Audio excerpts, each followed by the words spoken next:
자, 1945년으로 한번 돌아가 볼까요? 수십 년간의 억압이 끝나고 드디어 찾아온 해방. 그 기쁨 상상이 가시나요? 모두가 하나의 통일된 새로운 나라를 꿈꿨습니다.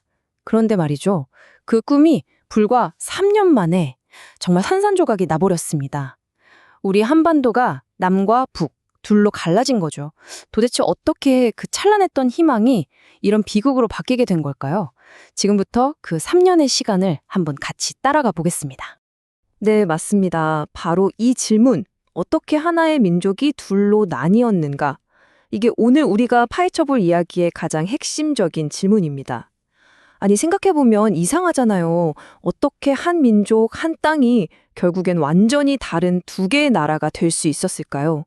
이건 그냥 옛날 이야기가 아니에요. 지금 우리에게까지도 정말 깊은 흔적을 남긴 아주 중요한 질문이라고 할 수 있겠습니다.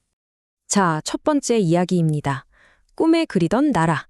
모든 건 희망으로 가득 찬 상태에서 시작됐습니다.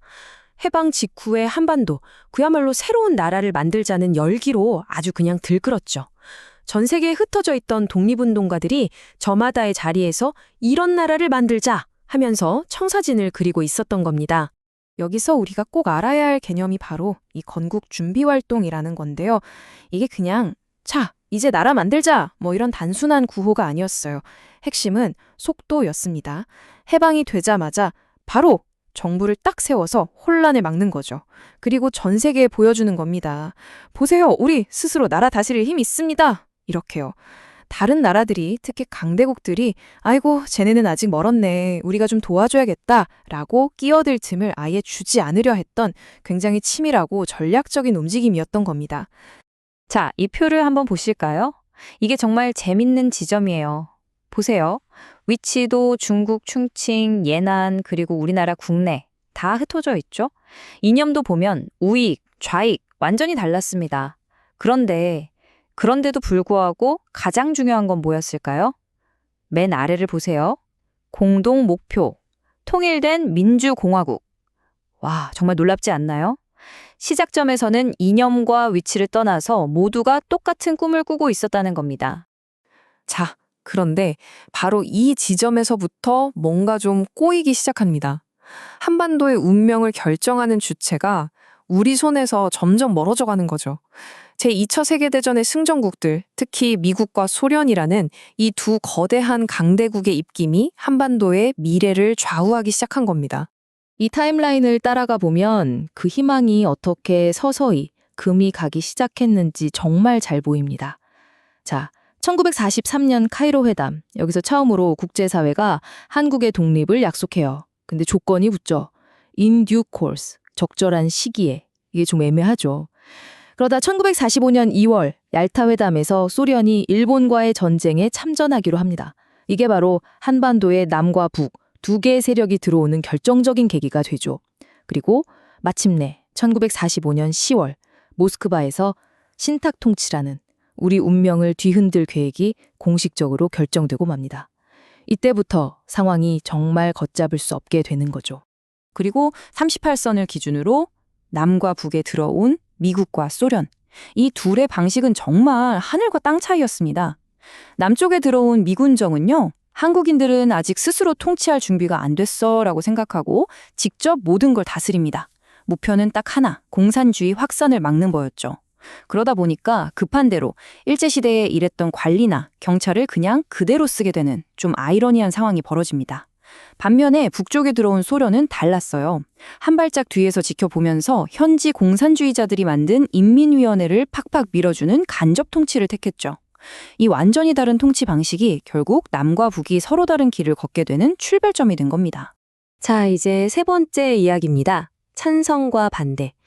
이때까지만 해도 어떻게든 봉합될 수 있을 것 같았던 이 미세한 균열을요, 완전히 박살내버린 아주 결정적인 사건이 하나 터집니다.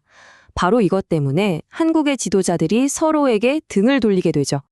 그게 바로 신탁 통치입니다. 모스크바 회담에서 결정된 거죠.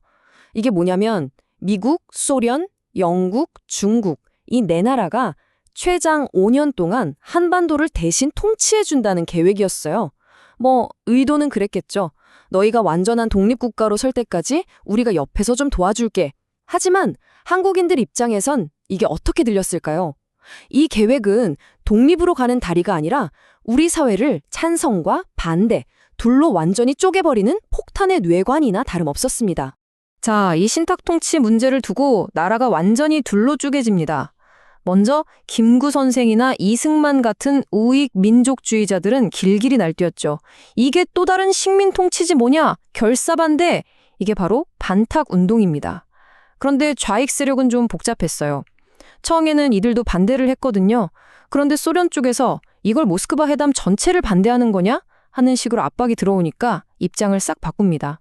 아니다, 완전한 독립을 위한 어쩔 수 없는 과정이다 라면서 찬성으로 돌아선 거죠. 이게 바로 찬탁입니다. 이 반탁과 찬탁, 이 두 글자가 만든 대립이 정말 다시는 돌아올 수 없는 강을 건너게 만들어 버렸습니다. 이제 네 번째 이야기, 갈라지는 길입니다. 이때부터는 정말 도미노가 쓰러지듯이 분단을 피할 수 없는 사건들이 연쇄적으로 터져나오기 시작합니다. 외교 테이블에서의 실패가 결국 어떻게 두 개의 정부 수립이라는 결과로 이어졌는지 그 마지막 과정을 한번 따라가 보죠. 자, 분단으로 가는 마지막 로드맵입니다. 단계별로 한번 보죠. 첫째, 통일 정부를 어떻게 만들지를 두고 미국이랑 소련이 머리를 맞댔는데 결국 합의에 실패합니다. 미소 공동위원회가 깨져버린 거죠. 둘째, 이 교착 상태를 보다 못한 이승만이 폭탄 발언을 합니다. 에이, 안 되겠다. 남한만이라도 단독 정부를 세우자. 이른바 정읍 발언이죠. 셋째, 이 복잡한 문제가 유엔으로 넘어갑니다.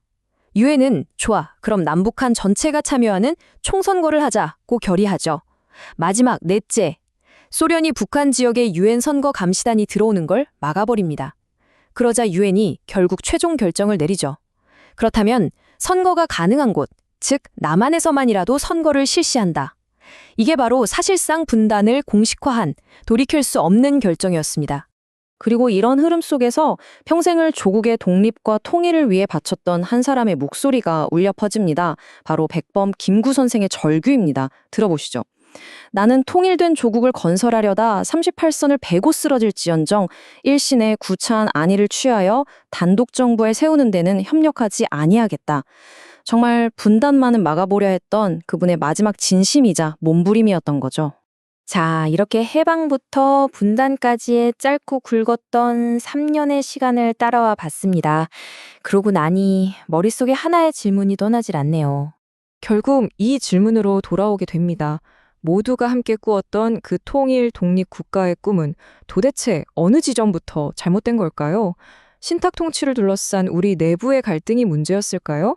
아니면 우리 힘으로는 어쩔 수 없었던 미국과 소련이라는 거대한 강대목의 힘겨루기 때문이었을까요? 아마 정답은 이거다 하고 딱 잘라 말하기는 어려울 겁니다. 어쩌면 그 모든 게 복합적으로 얽혀 있었겠죠. 하지만 이 질문에 대한 답을 계속해서 찾아 나가는 것, 그게 바로 오늘날 우리가 이 아픈 역사를 되짚어보는 가장 중요한 이유가 아닐까 싶습니다.